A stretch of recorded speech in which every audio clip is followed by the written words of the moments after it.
Belief in oneself and knowing who you are, I mean, that's the foundation of everything great. People should learn from my mistakes as well, not only my successes. That's the beauty of living a life. I'm not a perfect guy. You can take whatever out of it that you choose that applies to you. Some things that I've done will not apply to you. And I made, by the grace of God and whatever angels that I had over my shoulders, I made it through. You may not make it through that same hole. But if you could take what I've done and then perfect on it, then that's great. We all aspire, we all have the same emotions. You know, no matter who you are, where you're from, we all have the same emotions. You know, we all want to be successful. We all have the same fears of failure. We all have this feelings of abandonment. We all want love. We have to stretch the audience. You know, it can't be a young man's game. It has to be a genre of music, you know, and what I do while recording is I'll find the truth. Whatever truth that I'm going through, it's a real emotion. If I say, I gotta learn to live with regrets. Now I can relate that to that in my life, you can relate to that in your life, everyone can relate to it. So I find a true emotion and connect to that emotion rather than try to make a certain type of record or make a kiddie record. You gotta understand the reason, right? Why does that guy think like that? Right? How do you arrive at that point? You gotta also look at that. You have to look at that. You got to look at the environments and places we live in and how things are set up and how things are structured and how we're always the last on the totem pole, even from our schooling to our roads, you know, everything that all the obstacles that's placed in front of us. If this is what I have to live for, then I'm going to take a chance to get more. It doesn't matter. It doesn't matter what happens to me. My first album, but I never really took it serious. It was more of a hobby, and it was such a gift to me. Like, it was a gift. Like, it wasn't really hard for me to create rap. It wasn't hard for me to write rhymes and things like that. This is when I used to write, like in my earlier days, I used to write every day, every single day in the kitchen, banging on the table. My mom's like, please, get us a break back here. I had this green notebook. I used to just write every single day. I wasn't writing with the intentions of having a record deal or anything like that. It was just something that I like to do. It was more of a hobby. I wasn't really just trying to get a record deal. So I would run the streets after that, then I just stopped writing. So then I would still get all these ideas. I have all these ideas and I still make songs, but I'm now making these songs in my head. But so it still wasn't a serious thing to me. To my man Jazz, who was also from Marcy, he got a record deal with EMI and they gave him some paper. It was like 300,000, like back then. This is like 88 or something. I'm like, what? So it took a while, but when I really started getting serious, my first album came out in '96. Then it was like, and I had to put the album out myself. Nobody would sign me. They thought I was terrible. Every single record, I went to every single record label. They was like, this guy's terrible. He's nothing.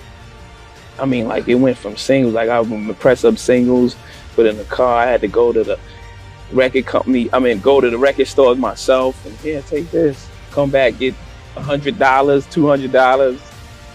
Give them some more records. I mean, it really started like that. Like, but it made me appreciate it so much more. No one gave me anything. They didn't give me a record deal. They didn't give me anything. Like, I really just took my time and grew it step by step by step by step. And that goes from not listening to other people again. Because I could have easily been like, wow, maybe I'm writing, maybe what I'm talking about ain't right. You know what I'm saying? They say no one wants to sign me. Maybe what I'm saying ain't right. I could have easily took that. That was easy. That would have stopped the suffering. But I didn't. I wanted everything to be in a real simple and honest place. You know, like even the videos, you know, I don't want videos, like music videos, like each one is like a doc, or this is a short, or this is even the cartoon that we made for OJ. Like, I wanted it to be just an honest portrayal of everything that I was saying. Like, the story of OJ is about us moving forward. And for us to move forward, we had to take a look back. And we took a look back and say, okay, this is where we came from. And like, this is real images. These were shot by Warner Brothers and all these, not to single them out. Right. These were shot by major studios. Like, these cartoons were on TV. This imagery of how we were presented was this. And I wanted to draw a thread between that's really happening now. It's still happening. It's just not as overt. When you look at TV, you don't see a fair, equal representation of people of color. You know, when there's a show on TV, it's like this black show is on TV, or like that's a big deal. That should be an everyday occurrence, because we are all like dynamic humans and creatures, and we haven't evolved past race still. So it's like still nigga. Like that's, you know, those points are like real important to me. You know, I think that of course the headlines will be about being Kanye and things like that, but like this album has a lot of topics, you know, that's why it had to be so short. It's so condensed. It's so dense with subject matters and all these other things that if it was longer, you wouldn't be able to take it. It would like wear you out. Never forget those true things that you stick to, the basic things that make you successful. And for me, it's that truth, finding that truth, the truth of the moment of where I am at the time. You know, not trying to cater to a certain demographic. I was around music my whole life. My mom and pop had like a huge record collection. So I started out listening to music early on, and I would just write music.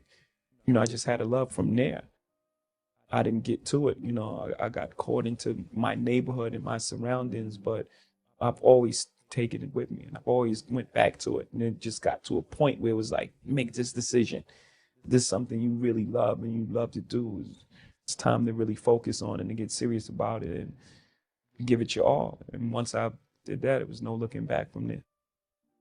My advice is just do things that are true to you. Most things that I'm involved with are extension of being creative. You know, Rockaway is a clothing company.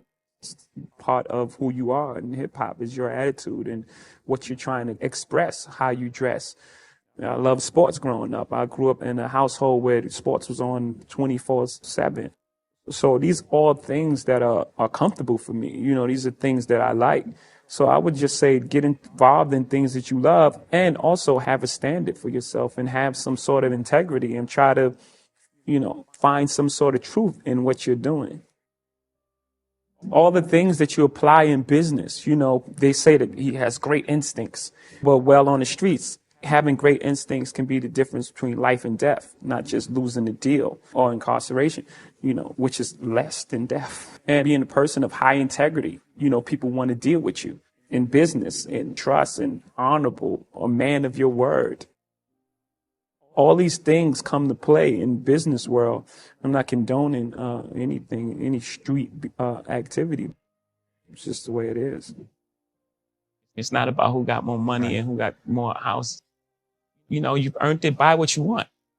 But don't forget what's important. Without people, and just being rich is be very boring. No one to share with, no one to have. You know what I mean? Like, you just be a rich person, one person on the planet, just like